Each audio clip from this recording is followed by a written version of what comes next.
Audiobook-Dracula by Bram Stoker. Chapter 1. Jonathan Harker's Journal. 3rd of May. Bistritz. Left Munich at 8:35 p.m. on 1st May, arriving at Vienna early next morning. Should have arrived at 6:46, but train was an hour late. Budapest seems a wonderful place from the glimpse which I got of it from the train and the little I could walk through the streets. I feared to go very far from the station, as we had arrived late and would start as near the correct time as possible. The impression I had was that we were leaving the west and entering the east. The most western of splendid bridges over the Danube, which is here of noble width and depth, took us among the traditions of Turkish rule. We left in pretty good time, and came after nightfall to Klausenburg. Here I stopped for the night at the Hotel Royal. I had for dinner, or rather supper, a chicken done up some way with red pepper, which was very good but thirsty.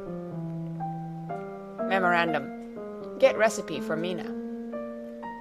I asked the waiter, and he said it was called paprika Händel, and that, as it was a national dish, I should be able to get it anywhere along the Carpathians. I found my smattering of German very useful here. Indeed, I don't know how I should be able to get on without it. Having had some time at my disposal when in London, I had visited the British Museum, and made search among the books and maps in the library regarding Transylvania. It had struck me that some foreknowledge of the country could hardly fail to have some importance in dealing with a nobleman of that country. I find that the district he named is in the extreme east of the country, just on the borders of 3 states, Transylvania, Moldavia, and Bukovina, in the midst of the Carpathian Mountains, one of the wildest and least known portions of Europe. I was not able to light on any map or work giving the exact locality of the Castle Dracula, as there are no maps of this country as yet to compare with our own Ordnance Survey maps, but I found that Bistritz, the post town named by Count Dracula, is a fairly well-known place. I shall enter here some of my notes, as they may refresh my memory when I talk over my travels with Mina.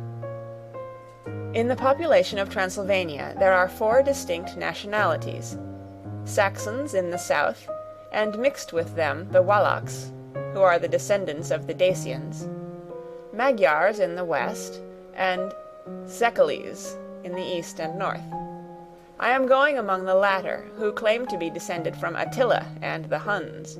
This may be so, for when the Magyars conquered the country in the 11th century, they found the Huns settled in it. I read that every known superstition in the world is gathered into the horseshoe of the Carpathians, as if it were the center of some sort of imaginative whirlpool. If so, my stay may be very interesting. Memorandum: I must ask the Count all about them. I did not sleep well, though my bed was comfortable enough, for I had all sorts of queer dreams. There was a dog howling all night under my window, which may have had something to do with it, or it may have been the paprika, for I had to drink up all the water in my carafe, and was still thirsty. Towards morning I slept, and was wakened by the continuous knocking at my door, so I guess I must have been sleeping soundly then. I had for breakfast more paprika, and a sort of porridge of maize flour, which they said was mamaliga, and eggplant stuffed with forcemeat, a very excellent dish, which they call impletata. Memorandum: get recipe for this also. I had to hurry breakfast, for the train started a little before 8, or rather it ought to have done so, for after rushing to the station at 7:30, I had to sit in the carriage for more than an hour before we began to move. It seems to me that the further east you go, the more unpunctual are the trains. What ought they to be in China? All day long we seemed to dawdle through a country which was full of beauty of every kind.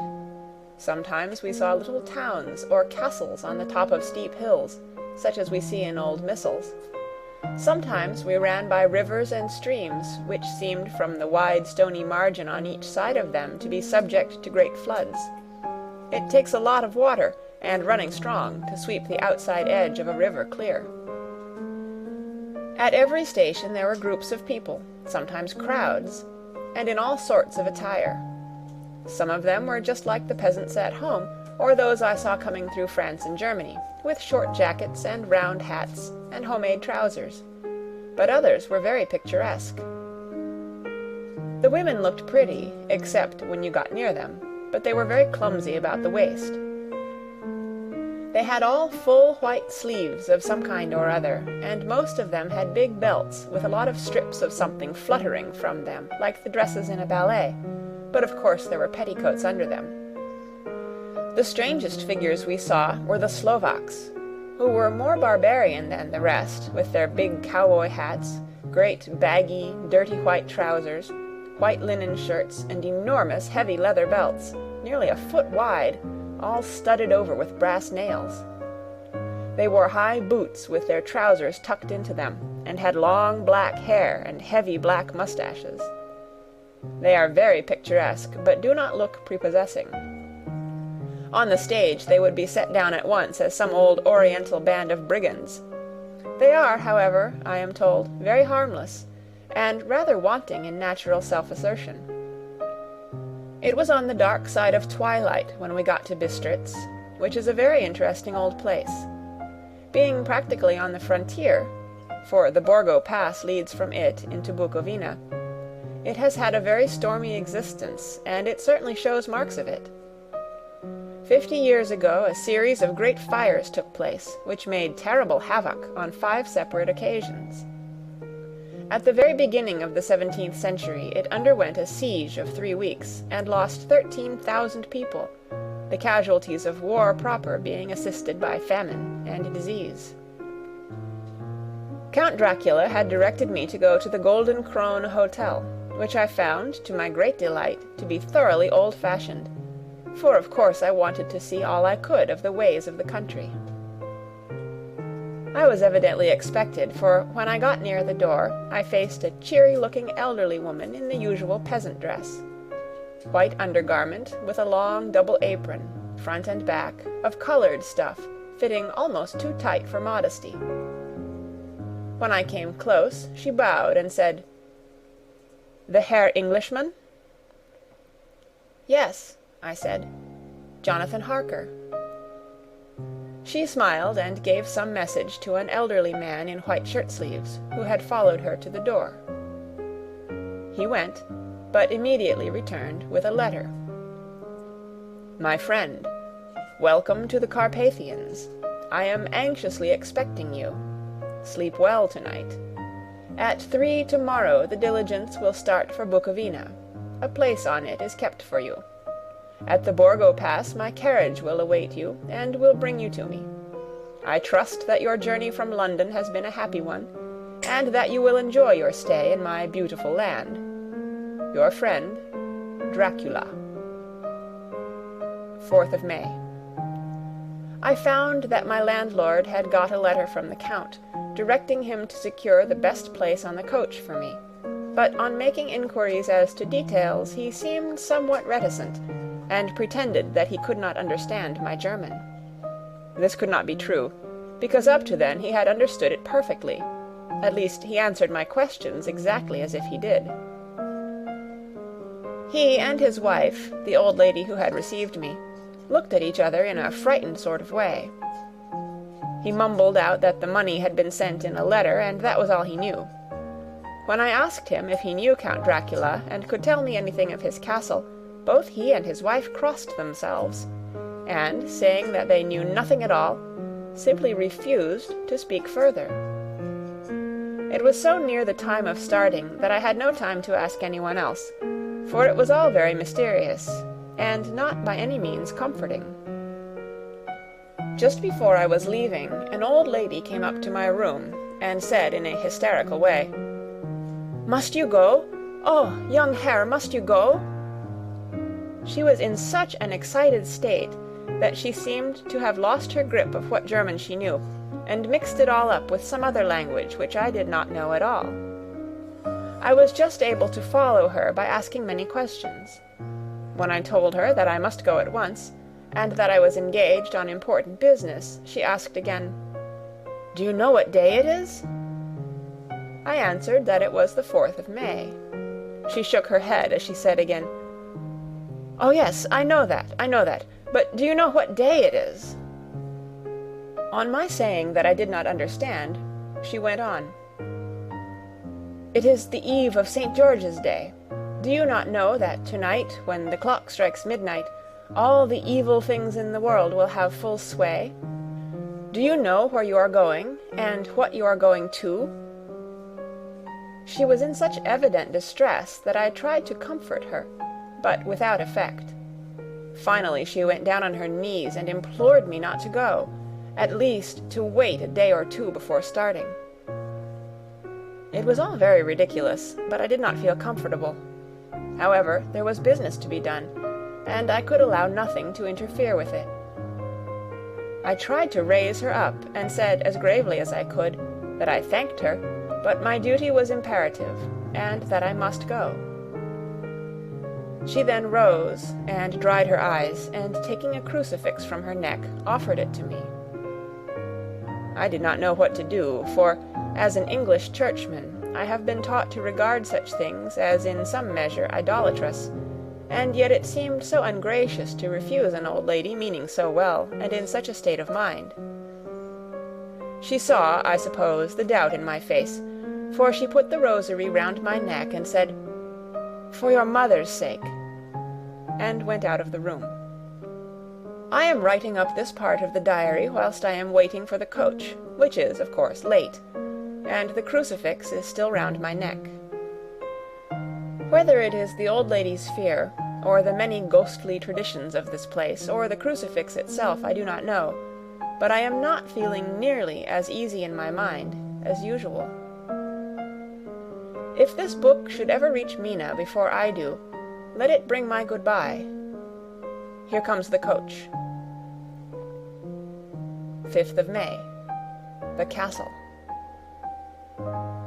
The grey of the morning has passed, and the sun is high over the distant horizon, which seems jagged, whether with trees or hills I know not, for it is so far off that big things and little are mixed. I am not sleepy, and, as I am not to be called till I awake, naturally I write till sleep comes. There are many odd things to put down, and, lest who reads them may fancy that I dined too well before I left Bistritz, let me put down my dinner exactly. I dined on what they called robber steak, bits of bacon, onion, and beef, seasoned with red pepper and strung on sticks, and roasted over the fire in simple style of the London cat's meat. The wine was golden mediasch, which produces a queer sting on the tongue, which is, however, not disagreeable. I had only a couple of glasses of this, and nothing else. When I got on the coach, the driver had not taken his seat, and I saw him talking to the landlady.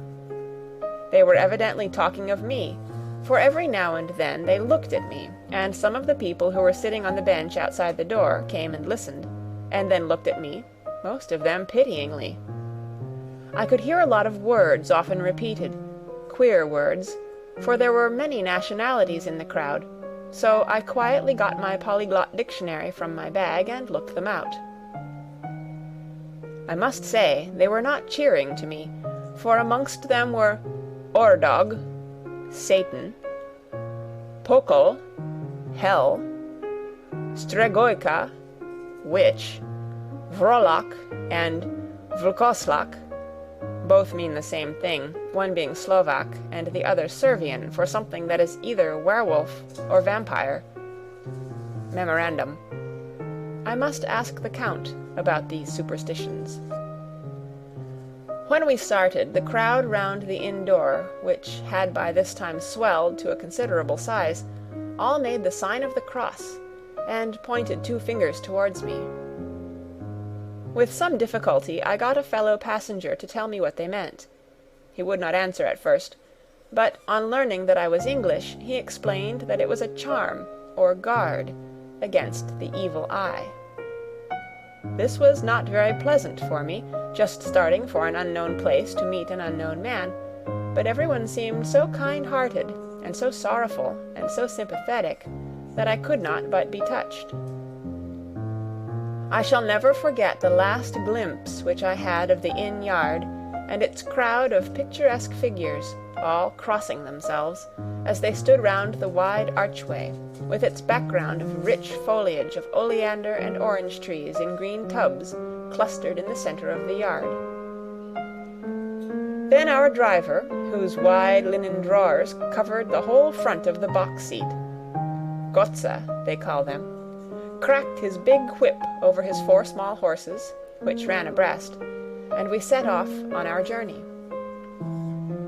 I soon lost sight and recollection of ghostly fears in the beauty of the scene as we drove along, although had I known the language, or rather languages, which my fellow passengers were speaking, I might not have been able to throw them off so easily.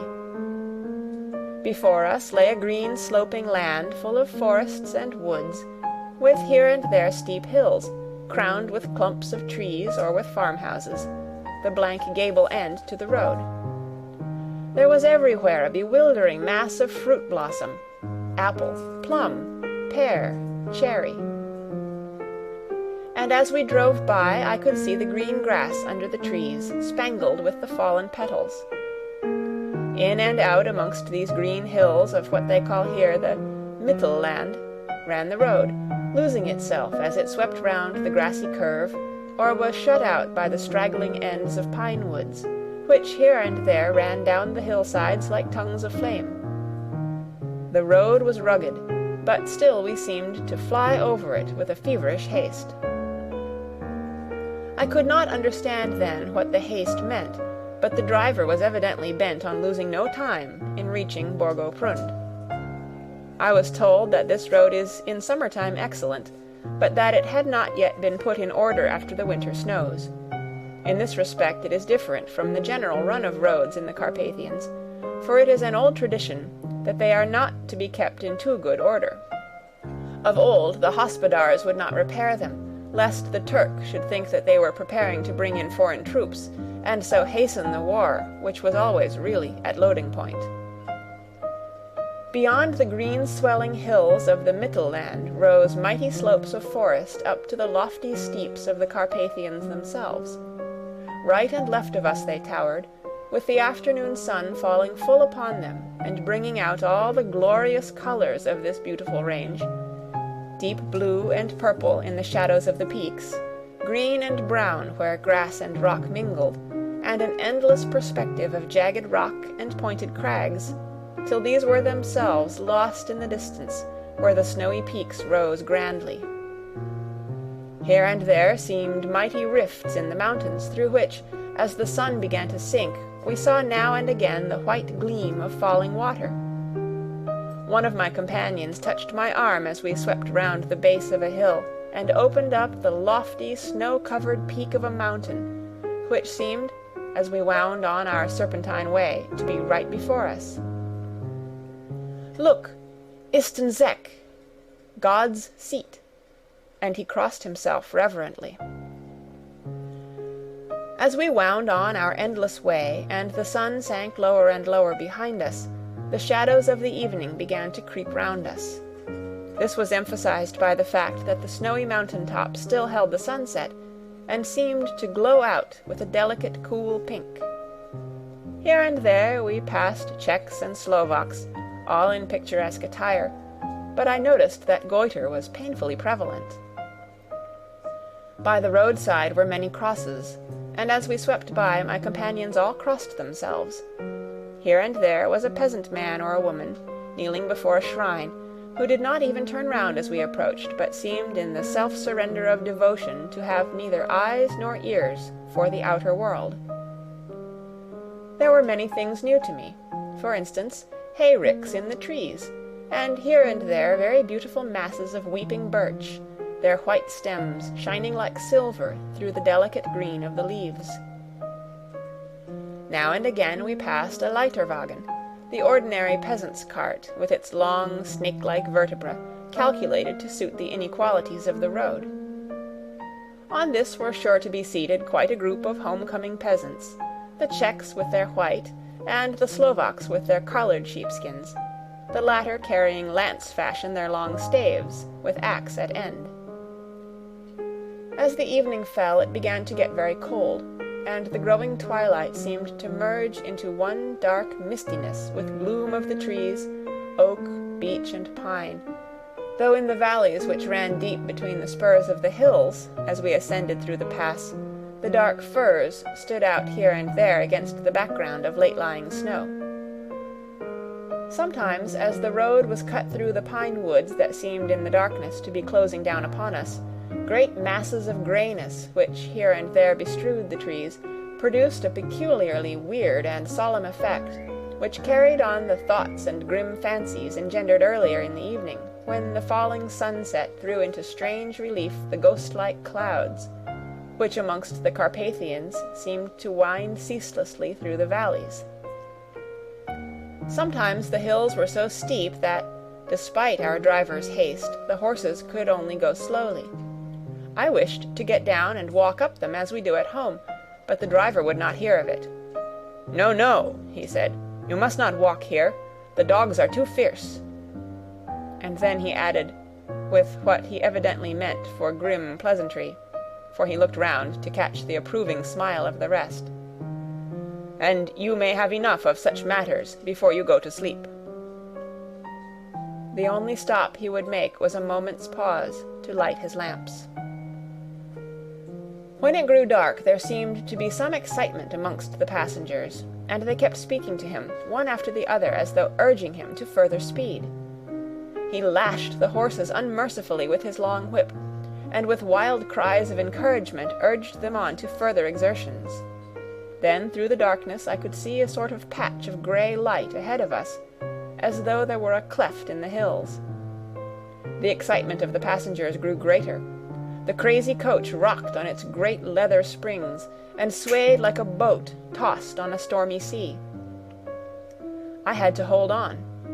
The road grew more level, and we appeared to fly along. Then the mountains seemed to come nearer to us on each side, and to frown down upon us. We were entering on the Borgo Pass. One by one several of the passengers offered me gifts, which they pressed upon me with an earnestness which would take no denial. These were certainly of an odd and varied kind, but each was given in simple good faith, with a kindly word and a blessing, and that same strange mixture of fear-meaning movements which I had seen outside the hole at Bistritz, the sign of the cross, and the guard against the evil eye. Then, as we flew along, the driver leaned forward, and on each side the passengers, craning over the edge of the coach, peered eagerly into the darkness. It was evident that something very exciting was either happening or expected, but though I asked each passenger, no one would give me the slightest explanation. This state of excitement kept on for some little time, and at last we saw before us the pass opening out on the eastern side. There were dark, rolling clouds overhead, and in the air the heavy, oppressive sense of thunder. It seemed as though the mountain range had separated two atmospheres, and that now we had got into the thunderous one. I was now myself looking out for the conveyance which was to take me to the Count. Each moment I expected to see the glare of lamps through the blackness, but all was dark. The only light was the flickering rays of our own lamps, in which the steam from our hard-driven horses rose in a white cloud. We could see now the sandy road lying white before us, but there was on it no sign of a vehicle. The passengers drew back with a sigh of gladness, which seemed to mock my own disappointment. I was already thinking what I had best do, when the driver, looking at his watch, said to the others something which I could hardly hear, it was spoken so quietly, and in so low a tone. I thought it was "an hour less than the time." Then, turning to me, he spoke in German worse than my own. "There is no carriage here. The Herr is not expected after all. He will now come on to Bukovina, and return tomorrow, or the next day, better the next day." Whilst he was speaking, the horses began to neigh and snort and plunge wildly, so that the driver had to hold them up.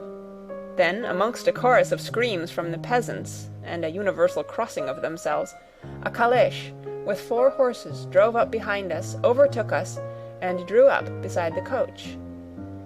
I could see from the flash of our lamps as the rays fell on them that the horses were coal-black and splendid animals. They were driven by a tall man, with a long brown beard and a great black hat, which seemed to hide his face from us. I could only see the gleam of a pair of very bright eyes, which seemed red in the lamplight, as he turned to us. He said to the driver, "You are early tonight, my friend." The man stammered in reply, "The English Herr was in a hurry." To which the stranger replied, "That is why, I suppose, you wished him to go on to Bukovina. You cannot deceive me, my friend. I know too much, and my horses are swift." As he spoke, he smiled, and the lamplight fell on a hard-looking mouth, with very red lips and sharp-looking teeth, as white as ivory. One of my companions whispered to another the line from Burger's Lenore, "Denn die Toten reiten schnell," for the dead travel fast. The strange driver evidently heard the words, for he looked up with a gleaming smile. The passenger turned his face away, at the same time putting out his 2 fingers and crossing himself. "Give me the Herr's luggage," said the driver, and with exceeding alacrity my bags were handed out and put in the calèche. Then I descended from the side of the coach, as the calèche was close alongside, the driver helping me with a hand which caught my arm in a grip of steel. His strength must have been prodigious. Without a word he shook the reins, the horses turned, and we swept into the darkness of the pass. As I looked back, I saw the steam from the horses of the coach by the light of the lamps, and projected against it the figures of my late companions crossing themselves. Then the driver cracked his whip and called to his horses, and off they swept on their way to Bukovina. As they sank into the darkness, I felt a strange chill, and a lonely feeling came over me. But a cloak was thrown over my shoulders and a rug across my knees, and the driver said in excellent German, "The night is chill, mein Herr, and my master the Count bade me take all care of you. There is a flask of Slivovitz, the plum brandy of the country, underneath the seat, if you should require it." I did not take any, but it was a comfort to know it was there all the same. I felt a little strangely, and not a little frightened. I think had there been any alternative I should have taken it, instead of prosecuting that unknown night journey. The carriage went at a hard pace straight along, then we made a complete turn, and went along another straight road. It seemed to me that we were simply going over and over the same ground again, and so I took note of some salient point, and found that this was so. I would have liked to have asked the driver what this all meant, but I really feared to do so, for I thought that, placed as I was, any protest would have had no effect in case there had been an intention to delay. By and by, however, as I was curious to know how time was passing, I struck a match, and by its flame looked at my watch. It was within a few minutes of midnight. This gave me a sort of shock, for I suppose the general superstition about midnight was increased by my recent experiences. I waited, with a sick feeling of suspense. Then a dog began to howl somewhere in a farmhouse far down the road, a long, agonized wailing, as if from fear. The sound was taken up by another dog, and then another and another, till, borne on the wind, which now sighed softly through the pass, a wild howling began, which seemed to come from all over the country, as far as the imagination could grasp it, through the gloom of the night.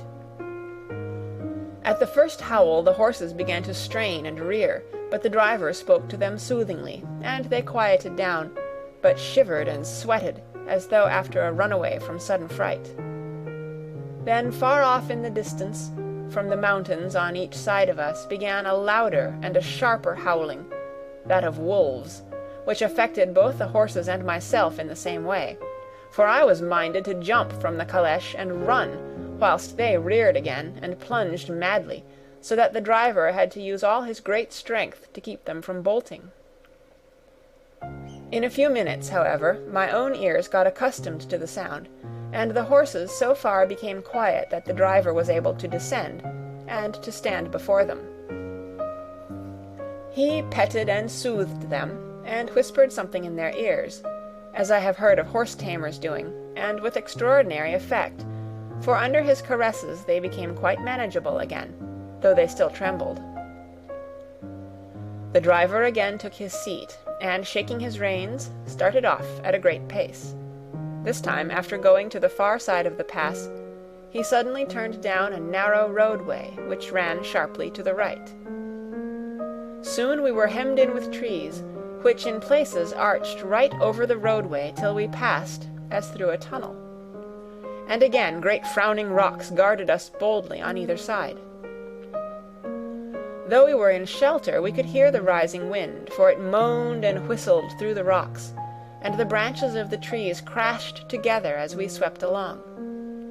It grew colder and colder still, and fine powdery snow began to fall, so that soon we and all around us were covered with a white blanket.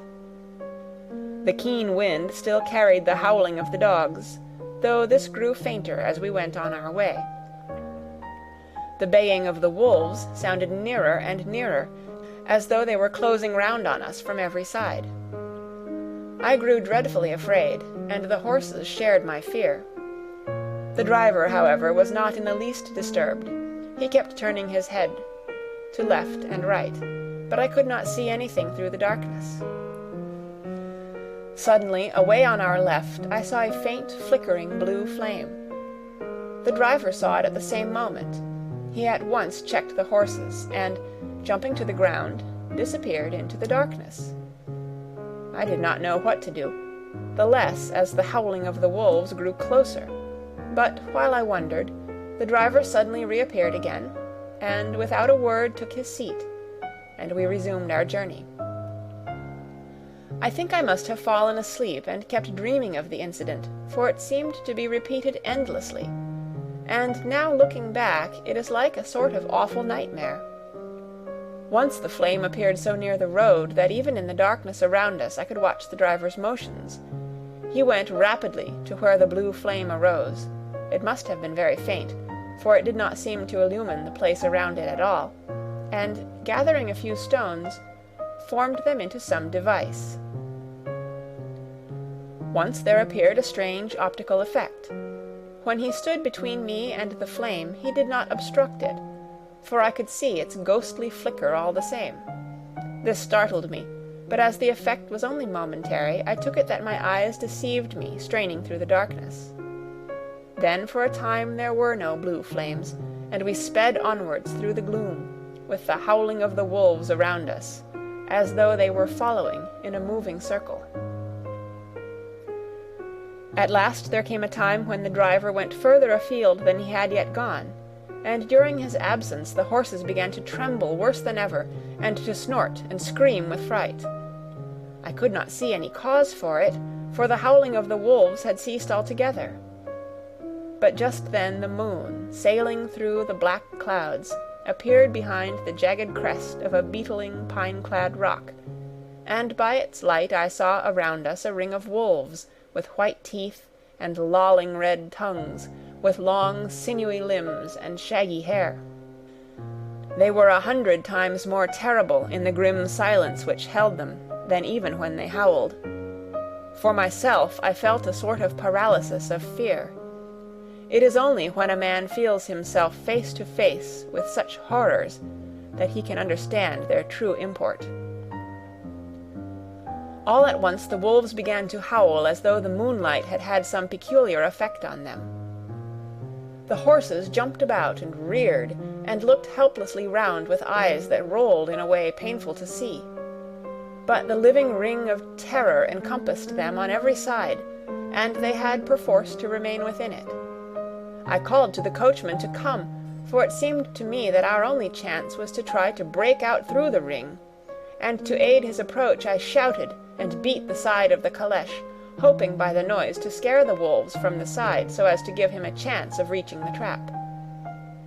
How he came there I know not, but I heard his voice raised in a tone of imperious command, and, looking towards the sound, saw him stand in the roadway.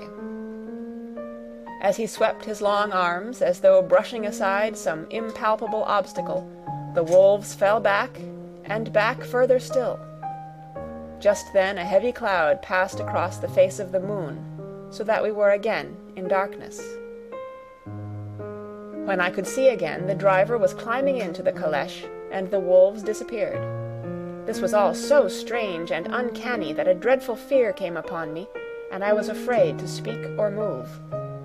The time seemed interminable as we swept on our way, now in almost complete darkness, for the rolling clouds obscured the moon.